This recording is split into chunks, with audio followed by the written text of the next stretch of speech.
తెలుగులో అనువాదం చేస్తే ఏమన్నాడు ఆఖరణ, తటుకున శివశర్మ కాలధర్మము పొందెన్ అన్నాడు. 49 రోజులు ఏం బాధపడ్డాడో 49వ రోజు మాత్రం టుక్కున పోయింది ప్రాణం. ప్రాణం పోవడంతో ఒక దివ్య శరీరాన్ని అతని కోసం వైకుంఠం నుంచి వైకుంఠ పాలకులు తీసుకొచ్చారు. వాళ్ళ పేర్లు పుణ్యశీలుడు, సుశీలుడు.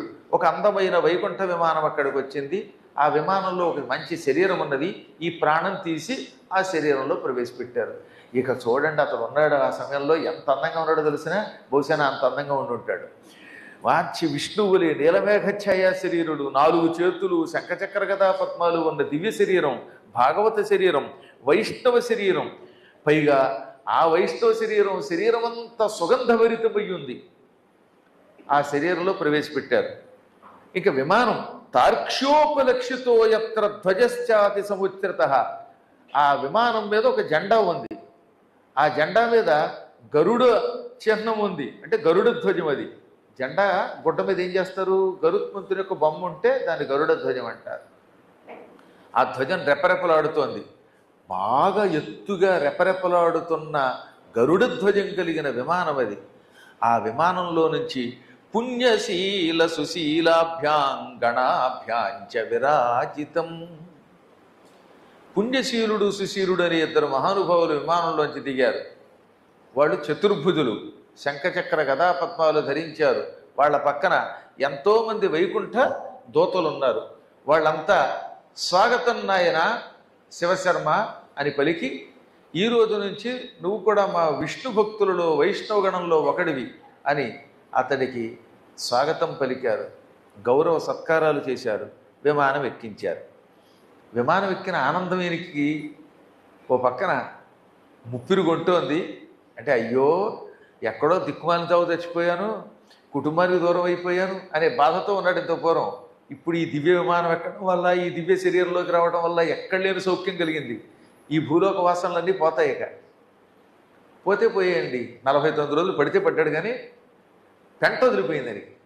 ఎందుకని వైష్ణవ శరీరంలో గడిపోయాడు. అందులో భూలోకంలో 2-3 కష్టాలు వచ్చినా బెంగ పెట్టుకోకుండా తీర్థయాత్ర చేస్తే మనకు అలాంటి లాభాలు కలుగుతాయి. ఇప్పుడు అంత గొప్ప విమానం ఎక్కుతున్నాననే ఆనందము, ఈ శరీరం వచ్చిందనే ఆనందం ఓ పక్కన పట్టుకున్నప్పటికీ చిన్న అనుమానము వచ్చింది మళ్ళీ. మహాత్ములారా, ఈ విమానంలో ఎక్కి మీతో వస్తున్నాను కదా, ఆ ఆనందం నాలో మిగలాలంటే నాకున్న సందేహాలు తొలగాలి. అందుకే అడుగుతున్నాను. నేను విన్నాను విష్ణువు యొక్క దూతలు మీలా ఉంటారని, భాగవత శరీరం నాలా ఉంటుందని. మీరేనా పుణ్యశీల సుశీలాఖ్యౌ యువాం భవితుమర్హత? మీరేనా పుణ్యశీల సుశీలురు? మీ ఇద్దరికీ ఆ పేర్లు ఉంటాయని నాకు అనిపిస్తోంది. అంటే మీరా కాదా అని అడిగాడు. అప్పుడు వాడు, నిజమైన ఆయన, నువ్వు చాలా అదృష్టవంతుడివి. ఏదో బతికినంతకాలం బతికావు, ఏమేం పాపాలు చేసావు, పుణ్యాలు చేసావు, అవన్నీ పక్కన పెట్టేసి ఒక వార్ధక్యం రాగానే సమస్తం త్యజించి తీర్థయాత్రలు చేసావు. ఈ తీర్థయాత్రలు చేస్తూ చేస్తూ మాయాపురంలో శరీరం విడిచిపెట్టావు. ఎంతో పుణ్యం ఉంటే తప్ప ఈ మాయాపురంలో శరీరం విడిచిపెట్టలేరు. గంగా తీరంలో ఆ పుణ్యం వల్ల, తీర్థయాత్రలు చేసిన పుణ్యం వల్ల, మోక్షపురంలో శరీరం విడిచిపెట్టడం వల్ల నువ్వు వైకుంఠానికి వస్తున్నావు. దారి పొడుగుత నీపోటి భాగవతోత్తములకి ఎన్నో లోకాలు చూపిస్తాం. ఆ లోకాలన్నీ చూసుకుంటూ మజిలీలు చేసుకుంటూ నువ్వు వైకుంఠానికి వద్దు. కానీ వైకుంఠం చాలా దూరం నాయన, అక్కడికి వెళ్ళేలోపు ఈ లోకాలు చూడు అన్నారు. అప్పుడు ఆయన ఆనందపడి, నేను ఎంత అదృష్టవంతుడిని, నేను చేసిన పుణ్యం స్వల్పం, ఆ విష్ణుమూర్తికి నా మీద అనుగ్రహం కలిగింది, అందుకే శాస్త్రాలని నమ్మాలి, తీర్థయాత్రలు చెయ్యాలి అని ఇప్పుడు నాకు తెలిసింది. నా కథ కనుక ప్రజలకి తెలిస్తే వాళ్ళు కూడా పద్మాగర్ గారితో నైమిషారణ్యం, ఆ తర్వాత కాశీక్షేత్రం, సుఖస్థలం ఇవన్నీ చూస్తారు. సుఖస్థలం చూడడం అని ఇంట్లోనే బాగుందని సుఖస్థలంలో కూర్చుంటే చివరిన దుఃఖస్థలం అవుతుంది కదా అనుకున్నాడు ఆయన. అలా విమానంలో ముందుకెళ్ళారు. ఓ చోట ఓ విచిత్ర లోకం కనపడింది. ఎముకల గూడులతో కొంతమంది భయంకరాకారులు, కొంతమంది హోహోహోహో అంటూ కొంతమంది తిరుగుతున్నారు. మీరు విఠలాచార్య సినిమా చూస్తే బాగా కనపడతాయి ఇవి. అవే పిశాచాలు, భూతప్రేత పిశాచాలు. ఆయనకు అనుమానం వచ్చింది, ఈ కోలాహలం అంతా ఏమిటి, వీళ్ళంతా ఎవరు అని అడిగితే వీళ్ళు పిశాచాలు, ఇది పిశాచ లోకం. ఎన్నో పాపాలు చేసినా చివరి క్షణంలో శివుడి రుద్రాక్షయో శివుడి విభూతియో చూసి ఉంటారు. ఆ స్వల్ప పుణ్యానికి అంటే రుద్రాక్ష చూస్తేనే వాళ్ళకి కొంతవరకు ఈ లోకం వచ్చింది, లేక వాళ్ళంతా నరకానికి పోయేవారు. ఇప్పుడు మీరు కొంచెం జాగ్రత్తగా వినండి. మహాపాపాత్ములటి వాళ్ళు నిజానికి వాళ్ళకి నరకం కూడా రాదు, అంత దుర్భర వేదన అనుభవించాలి. కానీ రుద్రాక్షని కంటితో చూడటం వల్ల చివరి క్షణాల్లో లేదా ఇంత విభూతి చూడటం వల్ల వాళ్ళ కోసం శివుడు ఒక లోకం పిశాచ లోకం ఇచ్చాడు. ఈ పిశాచ లోకంలో ఉన్నవాళ్ళు భూలోకంలో ఉండరు, మనుషుల్ని పట్టి పీడించరు, ఎవరిని తినరు. ఈ భూలోకంలో ఉన్న పాపపు పిశాచాలు అయితే మనుషుల్ని పీడిస్తాయి. ఆ పిశాచాలు ఉత్తమ పిశాచాలు.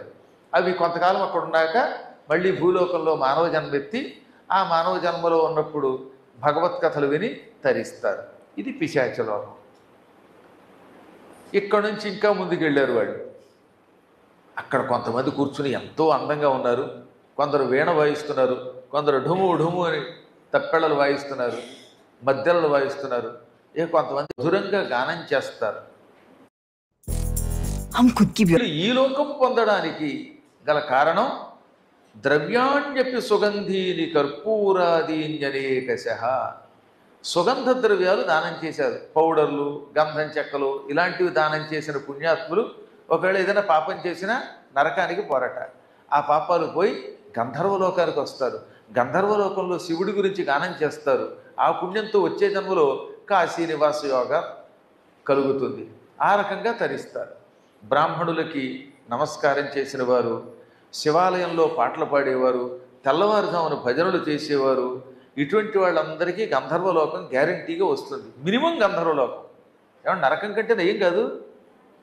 తెల్లవారుజామున లేచారు నాథ అని చిడతలతో వాయించారు అనుకోండి, ఇటువంటి వాళ్ళందరికీ గంధర్వలోకం గ్యారంటీగా వస్తుంది. మినిమం గంధర్వలోకం. ఏమన్నా నరకం కంటే నయం కాదు.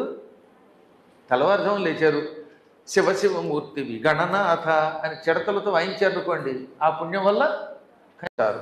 అంటూ ఉండగా అక్కడి నుంచి ఇంకా కొంచెం ముందుకెళ్ళిపోయింది విమానం. ఈసారి మరొక లోకం కనపడింది. వీళ్ళెవరు? వీళ్ళంతా విద్యాధరులు. విద్యాధర లోకం ఇది. ఈ విద్యాధర లోకంలో ఉన్నటువంటి వాళ్ళంతా చతుషష్ఠి కళలు చదువుకున్నవాళ్ళు, బాగా చదువుకుని ఇతరులకు పాఠం చెప్పిన పుణ్యం వల్ల విద్యాధర లోకానికి వస్తారు. 64 కళలు చదువుకుని ఉచితంగా పిల్లలకి పాఠం చెప్పిన వాళ్ళు, అన్నదానం చేసి పాఠం చెప్పినటువంటి వాళ్ళు, ఇలాంటి పుణ్యాత్ములంతా విద్యాధర లోకానికి వస్తారు. అంటూ ఉండగా హఠాత్తుగా ఒక లోకం కనబడింది. ఆ లోకానికి తాళాలు వేసున్నాయి, తలుపులు తీసి లేవు. ఇదేంటి తలుపులు వేసున్నాయి అనే లోపు అందులోంచి ఒక సుందరాకారుడు వచ్చాడు. మంచి కిరీటం పెట్టుకొని, తెల్లని బట్టలు కట్టుకొని, స్వచ్ఛమైన నవ్వుతో వచ్చి, శివశర్మ నువ్వెంత అదృష్టవంతుడివి అన్నాడు. సాధు సాధు మహాబుద్ధే శివశర్మం ద్విజోత్తమ. మహాత్మా నీకు శుభం కలుగాక. ఇక్కడ సాధు సాధు అంటే సంస్కృతంలో శహభాష అనమాట. భలే భలే శివశర్మ, నువ్వు బ్రాహ్మణోత్తముడిని అనిపించుకున్నావు. కారణం, వయస్సులో ఉన్నప్పుడు శాస్త్రాలు చదివి డబ్బు సంపాదించావు. వయసుడిగిన నాడు దాన ధర్మాలు చేస్తూ తీర్థయాత్రలు చేశావు. శరీరము అత్యంత అపవిత్రమైనది. ఎంత స్నానం చేసినా మళ్ళీ కాసేపటికి సువాసన పోయి దుర్వాసన వస్తుంది. అందుకని కడేవరం పూతిగంధి సదైవా శుచిభాజనం అన్నాడంటో వచ్చిన ఆయన. శరీరం అంటేనే పూతిగంధి అంటే దుర్వాసనతో కూడినది, సదైవ ఎల్లప్పుడూ అశుచిభాజనం అశుచికి పాత్ర. కొన్ని పాత్రలు ఉంటాయి, కుళ్ళిపోయిన అన్నం, ఎండిపోయిన. ఈ శరీరమును నువ్వు పవిత్రం చేసావు. ఎలాగా?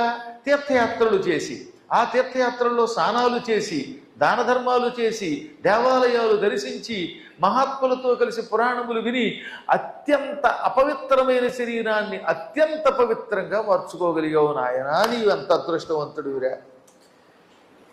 నీ వల్ల మేము కూడా ఆనందం పొందాం. నేనెవరినో అనుకోవద్దు, నేనే యమధర్మరాజుని. ఇదే యమలోకం. తక్కిన లోకాలు నీకు కనపడ్డాయి. ఇది ఎందుకు కనపట్టలేదో తెలుసా? నువ్వు హరిద్వారంలో శరీరం విడిచిపెట్టడం వల్ల, పుణ్యాత్ముడి అవ్వటం వల్ల, నీ పుణ్యం వల్ల నా లోకాన్ని లోపలికి రాకుండా నేనే బయటకు వచ్చాను. నా లోకం లోపలికి వచ్చావనుకో ఓరి నాయనో, అది మాలోకం. ఇక ఉత్తమ లోకాలకి వెళ్ళి ఆనందించు, వైకుంఠానికి వెళ్ళు అని ఎంతో గౌరవం చేసి పొగిడి ఆయన మెడలో ఓ మంచి దండ వేసి వెళ్ళిపోయాడు. యమధర్మరాజు గారి చేత దండ వేయించుకోవడం అంటే మాటలు అనుకుంటున్నారా? యమధర్మరాజు దండంతో కొడతాడు తప్ప, దండన విధిస్తాడు తప్ప దండ వెయ్యడు. కానీ వేశాడు. కారణం, ఇతడు తీర్థయాత్రలు తిరగడమే. ఆయన వెళ్ళిపోగానే శివశర్మకు అనుమానం వచ్చింది. పుణ్యశీల సుశీలులారా, ప్రయాణము సాగించే ముందు నా అనుమానం తీర్చండి. ఈయన యమధర్మరాజేనా, నిజంగానేనా అని అడిగాడు. అదేమిటయ్యా, ఆయనే చెప్పుకున్నాడు కదా నేను యమధర్మరాజుని అని, మళ్ళీ నీకెందుకు అనుమానం వచ్చిందంటే, నేను చాలా విన్నాను. సాక్షాదయం ధర్మరాజో నను సౌమ్యతరాకృతి ధర్మాణ్యేవ చాంశస్య మనఃప్రీతికరాణి చ. ఇతడు ఎంత సౌమ్యంగా ఉన్నాడు, నా దగ్గరకు వచ్చి ప్రేమగా మాట్లాడాడు, మనస్సుకి ఆనందం కలిగించేటట్టు మాట్లాడాడు. ఇదేమో సంయమనపురం అంటున్నారు. ఈ పురం చూస్తే శుభలక్షణములతో ఉంది, ఇక్కడి నుంచి సువాసన వస్తోంది. కానీ నేను మా చిన్నప్పుడు పురాణాల్లో చాలా విన్నాను, హరికథల్లో కూడా చెప్పారు. కొంతమంది హరికథ చెప్తున్నప్పుడు యమలో కొంత ఏతను కొత్తరావు పాపం చెప్తే పనపుర కొత్తరా అన్నారు. ఇక్కడ చూస్తే యమధర్మరాజు గారు ఎంత అందంగా ఉన్నాడు. ఇది నిజమేనా లేక భ్రమ? యమరూపం వర్ణయంతి మర్త్యలోకే అన్యథా జనా. యమలోకము గురించి మానవలోకంలో ఎన్నో రకాల భయంకర వర్ణనలు విన్నాం. అతడు భీకరాకారుడని, నల్లగా ఉంటాడని, పెద్ద పెద్ద కోరలతో ఉంటాడని, కనుబొమ్మలు కూడా భీకరంగా ఉంటాయని, అసలు కిరీటం చూస్తే భయమని, ఆయన కళ్ళు చింతనిప్పుల్లా ఉంటాయని అంటారు. ఈయనేమో ఇంత అందంగా ఉన్నాడు. ఈయన చూస్తే పద్మాగర్ గారు చూసినట్టుంది కానీ యమధర్మరాజు చూసినట్లేదు అనగా, మంచి మాట చెప్పావు నాయన, నీ సందేహం తీరుస్తాం అని విష్ణుగణాలు ఇలా అన్నారు. యమధర్మరాజు గారికి 2 రూపములు ఉంటాయి. ఒకటేమిటి సౌమ్యం, మరొకటి అసౌమ్యం. శృణు సౌమ్య సుసౌమ్యోసౌ దృశ్యతే భవాదృశై ధర్మమూర్తి ప్రకృత్యైవ నిశక్రం పుణ్యరాశిభి. ఈతడికి 2 రూపాలు. ఒకటి సౌమ్య రూపం, 2 భేకర రూపం. నీవు పుణ్యాత్ముడివి గనక నీకోసం ఇంత అందమైన రూపము ధరించి దర్శనమిచ్చాడు. ఇదే పాపాత్మలకి ఈయన ఎలా కనపడతాడు తెలుసా? భూలోకంలో ఉన్న క్రూరులకి, నీచులకి, పాపాత్ములకి ఈయన రూపం చాలా భీకరంగా ఉంటుంది. ఏనాడు పురాణములు వెనక ఏది స్కాంద పురాణం జరుగుతోందా, కాశీఖండం జరుగుతోందా? దిక్కుమాలాడలారా, గుంటూరులో ఉండి కూడా వెళ్ళరా? ఇంట్లో కూర్చుని పులువుకుని చెత్తా చెదారం తింటారా, పుణుకులు తింటారా అని వాళ్ళ మీద చెడుకులు వేసి వాళ్ళని వణికిస్తూ అతి భీకరాకారంతో కనపడతాడు. అప్పుడు ఆయన శరీరం నల్లని కాటుక కొండలా ఉంటుంది. ఆయన తల వెంట్రుకలు ఏతాకుల్లాగా ఎనప ముళ్ళవలే ఉంటాయి. కిరీటం భీకరంగా ఉంటుంది. కళ్ళు ఎర్రగా చింతనిప్పుల్లో ఉంటాయి. భయంకర కోరలు ఉంటాయి. ఆ భయంకరమైన కోరలతో పాటు పెద్ద గదాదండం ధరిస్తాడు. భయంకరమైన కోరలు అనాలి, లేదా భయంకర దంష్టలు అనాలి. భయంకర కోరలు అనకూడదు. అప్పుడప్పుడు తెలియక ఏదైనా హడావుడిలో ఉచ్చరించినా మీరు మాత్రం సమాసాలు చేసేటప్పుడు సంస్కృతం తెలుగు కలపకూడదని గుర్తుపెట్టుకోండి. ఈతడు అంత భీకరంగా ఉంటాడు. ఊర్ధ్వకేశ, ఆ కేశములు కూడా పైకి నెక్కబుడుచుకుని ఉంటాయటండి. కాల దండం ఓడి పట్టుకుంటాడు ఈయన.